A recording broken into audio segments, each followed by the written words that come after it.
Do you want instant post-game reaction from insiders that cover your favorite sports teams? Well, check out our Locked On Sports Minnesota's podcast on YouTube or wherever you get your podcasts. Following every Twins, Vikings, Wild, or Wolves game, our Locked On team hosts are broadcasting live with team insiders like Kevin Gork for the Wild and Brandon Warren for the Twins. Never miss a podcast by subscribing to Locked On Minnesota Sports' YouTube channel or subscribe to the podcast wherever you get your podcasts. iTunes, Spotify, iHeartMedia, wherever you get it, just subscribe to Locked On Sports Minnesota, and you'll be able to catch all of our shows 5 days a week.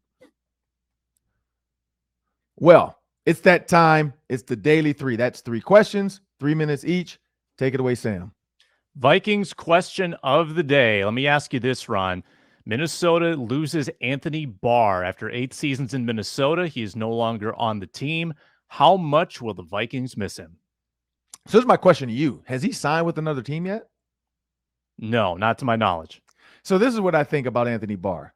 I don't think they've officially lost him first. I think that there's still a chance because when you look at za'darius Smith, and think about veterans anyway, when they're sitting out there, what we don't see or what the public doesn't see, veterans make visits. So they meet the coaching staff. They meet the players. They meet the coaches. Anthony Barr doesn't need to meet the players, but he needs to meet these new coaches. He needs to talk to Ed Donatel. He needs to talk to the linebackers coach, the outside linebackers coach, the defensive line coach, the inside linebackers coach. Because in the 3-4, you got a bunch. You got inside D-line coach. You got outside D-line coach. You got outside backers coach. You got inside backers coach. So you got like 4 guys that Anthony Barr kind of has to kind of meet because in this defense, they could really use him and turn him into this monster. So when he's looking at possible suitors of who he can go to, we know the Jets wanted him in the past. Maybe they don't want him anymore. Who knows? We'll see. You got teams out there who could possibly use his services. You look at the Lions. You look at the Bears. That could. You look at the Packers, who they could be like, look, you took za'darius. Let's get Anthony Barr. Let's just see what happens there. There's a lot of teams out there who could use the services of an outside linebacker who can play outside in a true 3-4, but he can also play the Will or the Sam in a 4-3.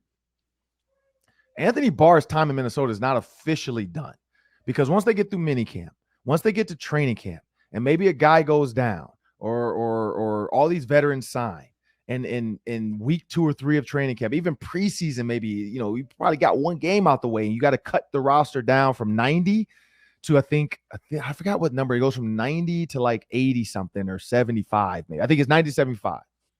When you cut the roster down, then you have to start looking at what veterans got cut. Because then there becomes this pool of like, well, we scouted this guy, but now this guy's out there. If the Vikings do lose Anthony Barr, to answer the question, they're going to lose a high motor guy, a guy that has a great relationship with Eric Kendricks, where these two guys have worked well together for their entire career in the NFL.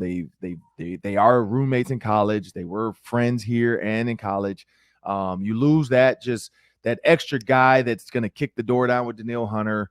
A locker room guy that's that jokes around and loves to be around the guys. You're going to lose that. But you might get it back. Is Anthony Barr replaceable? Yes. Everybody's replaceable in the NFL. Like, that's the one thing. It's always the next man up mentality. It's always a plug and play guy. But I think that's the only thing they're really going to miss is that relationship. So the explosive guy who can be anywhere, but that relationship him and Eric Kendricks had where it was that trust that Eric knew I don't have to do this because I know Anthony's going to do this. I don't have to hit this gap because I know Anthony knows his assignment. That's some of the things they're going to lose, and he's going to have to regain that new trust with the new guys. Yeah, I think health is always going to be a concern for Barr going forward. I think that's why he hasn't signed, because teams are nervous. But I thought he actually played pretty well last year when he was healthy. So I'm a bit surprised he hasn't landed. Minnesota Twins in Toronto, severely shorthanded. They steal 2 out of 3 games from the Blue Jays, and now the Yankees await them at Target Field Tuesday, Wednesday, Thursday. Big 3-game series against the Bronx Bombers, the best team in baseball. How will the Twins fare against the Yankees? Well, I mean, let's be real. It's the Yankees. The Twins have never done well against the Yankees, especially in the postseason. When you look at the Twins, though, 8-6 over the Blue Jays. The bats are hot. That's the key. Yeah, they had some relievers not travel. Max Kepler didn't travel, but the bats are still hot. I think that's the overarching message I'm kind of getting from this Twins team. When you look at, at bats, you look at RBIs, runs, all that kind of stuff. Luis Ariz, 4 hits. You got 2 hits from Sanchez. It's just like that's the key is like you're getting production. You look at the pitching. It's serviceable. Like they're not blowing anybody back by 100 mile an hour every single time. Just dominant. No hitters. It's just a defense that's playing well and making plays when needed. There's no lackadaisical plays. I think the fact that they're ahead at this stage, you have more focus, I guess I'll say, because that's where I think baseball, with the season being so long, for instance, if you look at the standings and you say, let me see, what team was I just looking at? You look at the Royals, 17 and 35. There's some lackadaisical going on there because in their mind, they're like, look, we're not even halfway. We're probably out of this thing. Yes, you can go on a tear and get back, but you're probably, when you're in the basement that early, like if everybody was kind of one game back, I think you have a bunch of teams still playing hard. But when you're 17 and 35, you've doubled your losses to wins. You get lackadaisical. Like you're in the outfield watching the dude with the hot dog that spilled ketchup. You're watching the guy with the baby drinking a beer. And you're like, I wonder if somebody hits a home run, is this guy going to catch it with one hand and be on SportsCenter? Like, it's just, you just don't have it. But when you're in the lead, when you're 32 and 24, the last 10, they got better now, 4-6 in the last 10. The Guardians are 24 and 25. So you have a nice lead. Like you're 4.5 games ahead.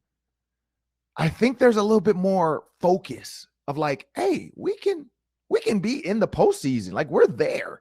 Unless we have a meltdown in the last 30 games, we're probably in this. So I think that's the key for the Twins is like the bats have to stay hot because of some of the things with the pitching, but like you said, shorthanded, they found a way to win. That's another thing they can throw in their toolbox and say, hey, if this happens again, if guys get hurt, we know we still have the guys that can win games. Just try to get one out of this Yankee series and see if you can go 500 on the homestand. It's going to be tough to beat the Yankees at all. They're red hot right now, but just try to get one in the win column. I don't know about that with the Yankees. Yeah. NBA Finals, Game 2, all Warriors. They even up the series 1-1. Ron, your thoughts? One thing I noticed, somebody made a comment about Steph Curry's antics, like overdoing stuff when he falls and when he's up and it's the look at me mentality.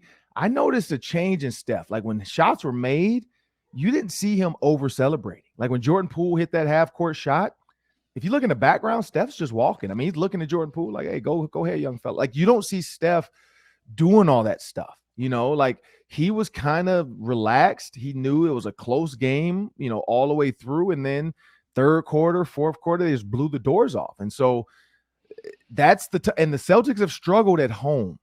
So that's what's going to be tough. Mentally, I don't know if it was like focus because you're home and you just don't think, because you're on the road, you get a little bit more focus because it's us against everybody. When you're home sometimes, you got your family, you got people around you that can just stop by your house that know you and just want to be around you in this moment. So when you win the championship, they can be a part of your story and say, remember when I came over to your house the night of Game 3 or the morning before Game 3 and me and your wife were sitting in the kitchen talking, and like you get all of that extra stuff. You get family that might come to town because this is it. Like this is the moment. Like I'm trying to win it all. So everybody wants to be in town for this, like I forgot. I think the Celtics show like a player talk about the tickets he had to get for the finals. He was on the plane maybe, but like that's the difference at home is you get beat down. Like on the road, you can say, oh yeah, we don't get tickets on the road. I only get 1 or 2 tickets. At home, they know like, hey, get a suite, bro. Like put us up, put me and your mom and the cousins and JoJo them and little Andy and Chrissy from middle school. Like everybody's bothered. So it's a different mindset. The Warriors, they succumb to, I think, more of like they use too much energy down the stretch. And then the second game, they realize like, look, let's this is a long game. This is gonna be a battle. If the Warriors stun the Celtics in Game 1 and the Celtics can't fight back in Game 3, but Game 1 at home, and the Celtics can't fight back in Game 4, the Warriors might end this. Like the Warriors could possibly end this in their home state in stadium and win it, 4-1. Because that's what the Warriors team does. Like when they smell blood, they're like sharks. And that's what we're dealing with right now. We're dealing with sharks that now smell blood. They realize, hey, we're going to need everybody. We're going to need all the minutes. We're going to need every second of every quarter of every game to win this. But hey, we now taste blood of the Celtics. Yeah, I think you got to contextualize it too, that the Warriors were way ahead in game one, and then the Celtics hit like a million threes in a row. Yeah. And then the Celtics get killed in game two. I mean, the Warriors have been the better team for a vast majority of this series, except for one crazy hot streak. So I feel pretty good about the Warriors pick right now. And I think I still hope we go 7 games. I mean, that would be great, but I feel like Golden State's the better team.